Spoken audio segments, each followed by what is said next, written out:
더 나은 내일을 준비하는 시간 KBS 1라디오 김성환의 시사야. 분유값을 벌기 위해 아들을 홀로 두고 성매매에 나섰다가 숨지게 한 미혼모에게 법원이 이례적으로 집행유예 선고를 내렸습니다. 법원은 판결문에서 미혼모에 대한 사회 안전망이 부족하다는 지적도 했는데요. 실제로 홀로 아이를 키우고 있는 한부모 가정들의 삶은 어떤지, 또 어떤 대책들이 필요할지 최형숙 미혼모협회 인트리 대표 연결해서 얘기 나눠보도록 하겠습니다. 대표님 안녕하십니까? 네, 안녕하십니까? 미혼모가 분유값을 벌기 위해 성매매에 나선 사이에 생후 8개월 된 영아가 혼자 있다 숨졌다. 사실 당시에는 굉장히 좀 충격적으로 받아들여졌던 사건이었는데요. 일단 내용이 좀 사건의 맥락은 좀 다르다 이런 얘기가 있더라고요. 미혼모협회 대표 입장으로서도 이번 사건이 상당히 안타깝게 느껴지긴 하셨겠어요. 네, 정말 가슴 아픈 일이죠. 떠난 아이에게는 어른으로서 참 미안하고 또 그 평생을 어쨌든 아이를 잃은 엄마잖아요. 예. 자신의 실수로.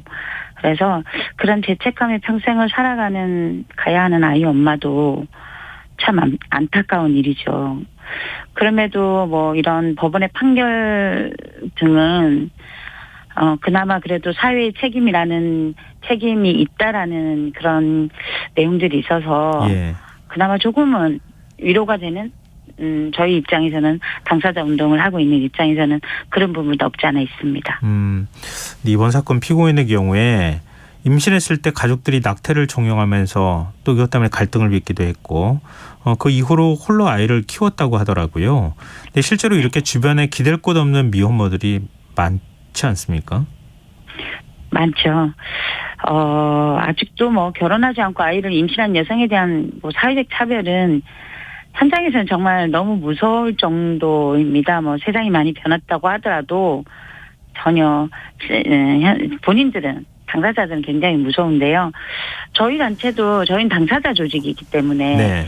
한 1,800명 정도의 카페 회원이 있으시거든요.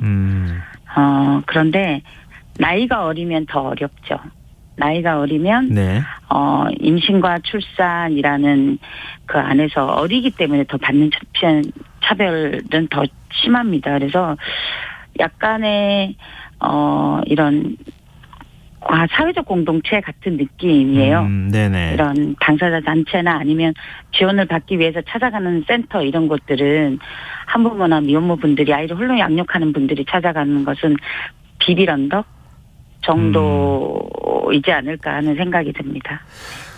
미혼모 입장에서 아이를 봐줄 사람이 없는데 경제 활동은 또 해야 되는 거잖아요. 어쨌든 그렇죠. 돈을 벌어야 아이랑 함께 생존을 이어갈 수 있는 상황이니까요. 네. 이런 경우에 미혼모를 대상으로 지원 같은 걸 해주는 건 없습니까? 국가 돌봄이 미혼모를 위해서 특화되어 있거나 그러진 않습니다. 예. 그런데 사실 자녀를 임신과 출산이나 양육에서 모든 게 지원 체계가 필요하긴 하지만 예를 들면 이번 사건 같은 경우도 아이를 맡길 곳이 없었다. 그러니까 그 분이 어떤 일을 하느냐를 떠나서 급하게 내가 어디를 나가거나 일이 생기거나 할 때 맡길 수 있는 사람이 있어야 되는 거잖아요. 네. 미혼모이기 때문에 온 가족과 단절이 되었고 그럼 누군가에 맡겨야 되는데 그런 긴급한 돌봄이 우리 국가 돌봄 체계 안에서는 아직 없습니다.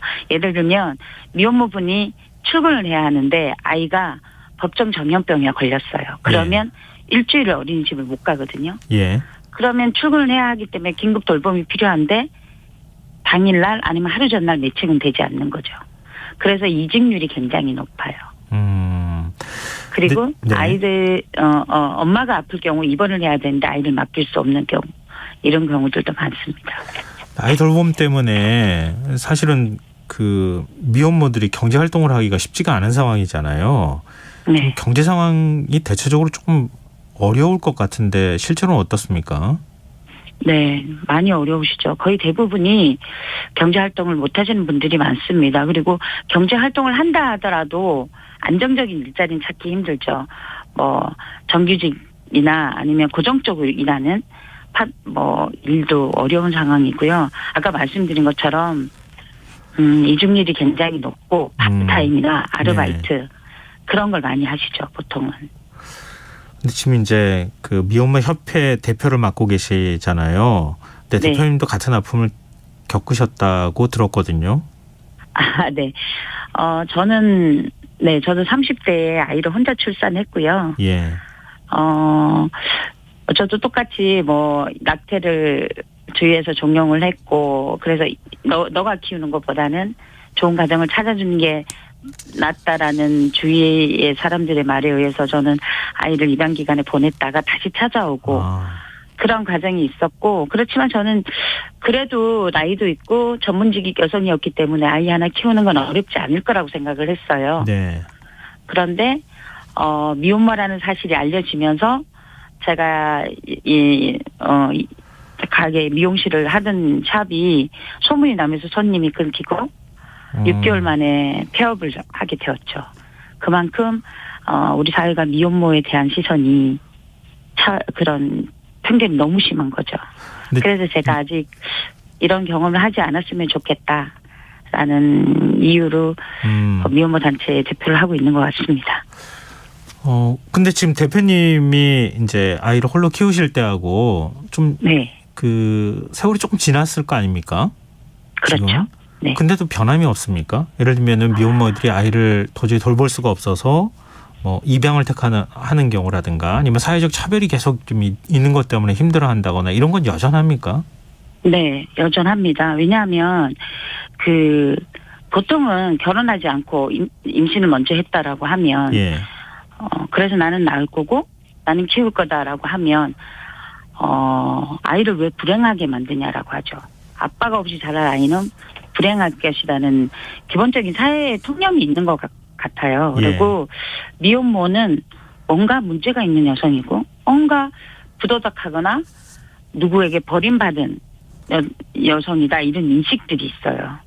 그래서 네가 키우는 것보다는 너가 키우는 것보다는 좋은 가정을 찾아주는 게 아이를 위하는 길이다라는 말은 지금도 제가 아이를 낳았던 2005년도나 지금 2023년도이죠. 작년까지도 그런 말은 미혼모들 대부분 다 듣습니다. 그리고 매년 우리나라가 아직도 한 1년에 300명 정도가 아이들이 해외 입양을 가거든요. 아직도.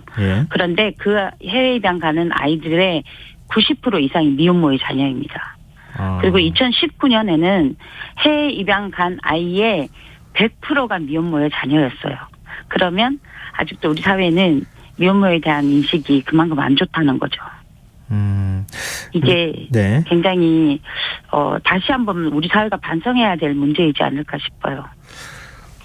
지금 이제 집행유예 판결을 받은 미혼모의 경우에 사실은 좀 시선은 좀 엇갈리는 것 같아요. 정당한 방법으로 돈을 벌 생각을 해야지 성매매를 하는 건 좀 아니지 않느냐. 오히려 처벌을 해야 된다. 이런 주장을 내놓는 사람들도 있거든요. 대표님 이 부분에 대해서 사건 내용을 다 들여다보고 알고 계시니까 어떻게 생각하십니까? 네. 보는 시각들은 다 다를 수 있으니까요. 사람들의 가치관도 또한 다르고.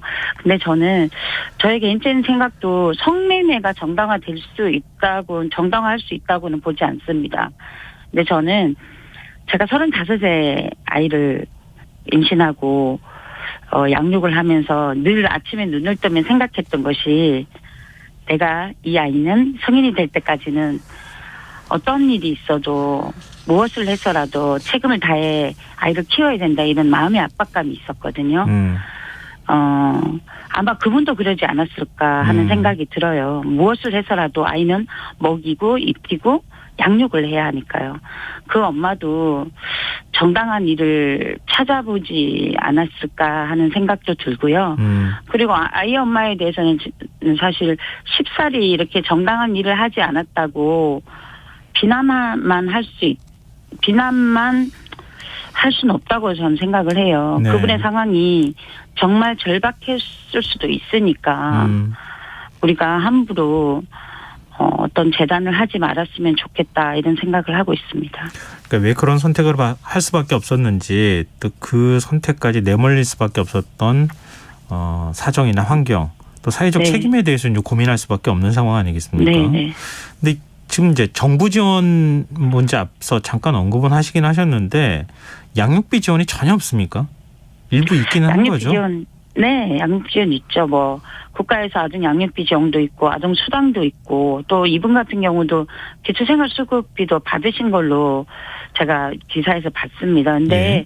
사실 8개월 된 아이를 키우는데 기사에서 본 것처럼 한 130여만 원으로 자녀를 양육을 하셨더라고요. 예. 그리고 월세가 나가고 공과금이 나가고 이런 걸 다 계산했을 때 사실 아이를 키울 수 있는 최저의 금액이라고 저는 최저로도 안 된다고 생각이 들어요. 왜냐하면 네. 이 어린 아이한테 뭐 예를 들면 뭐 국가에서 조금만 아르바이트를 해도 생계비는 줄어들 수밖에 없고 또 제가 그 기사에서 봤을 때는 뭐 그 건강보험료도 밀려 있고 이런 것들이 이분한테는 분명히 있었을 거고 그러면 네. 그 밀린 상태에서 8개월 동안 양육을 했어야 되는 거였잖아요. 예. 그래서 국가에서 주는 미혼모 한부모 양육비가 20만 원이거든요. 20만 네. 원이면 한 달 분유값이 되지 않아요. 그러니까 턱없이 아직은 많이 바뀌어 나가야 되는 거죠. 지원이나 제도들이. 아직도 턱없이 부족한 건 사실입니다.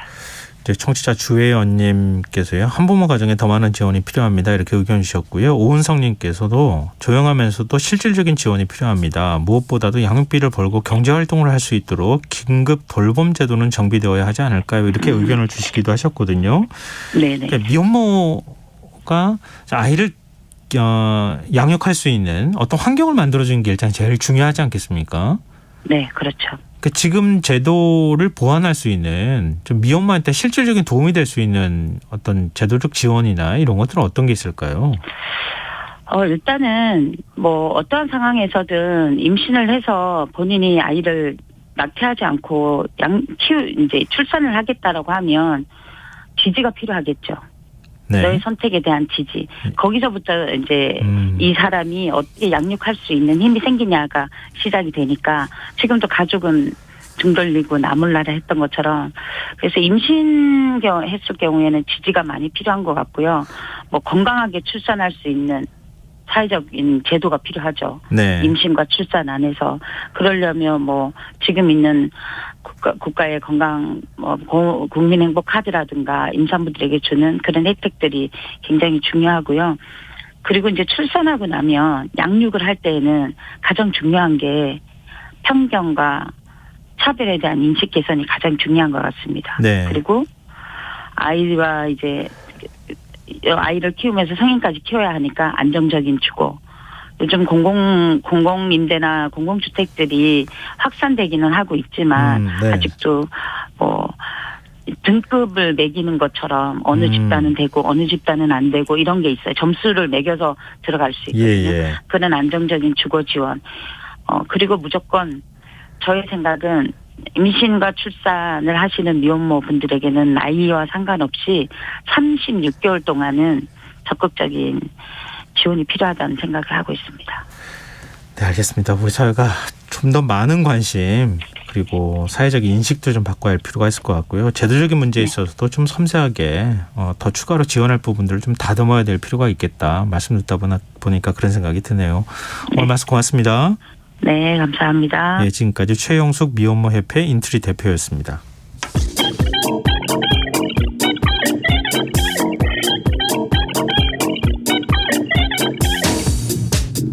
빅데이터로 인터넷에서 화제가 되고 있는 이슈 살펴보는 시간입니다. 이슈의 수다. 빅데이터를 읽어주는 남자 김덕진 미래사회 IT연구소 소장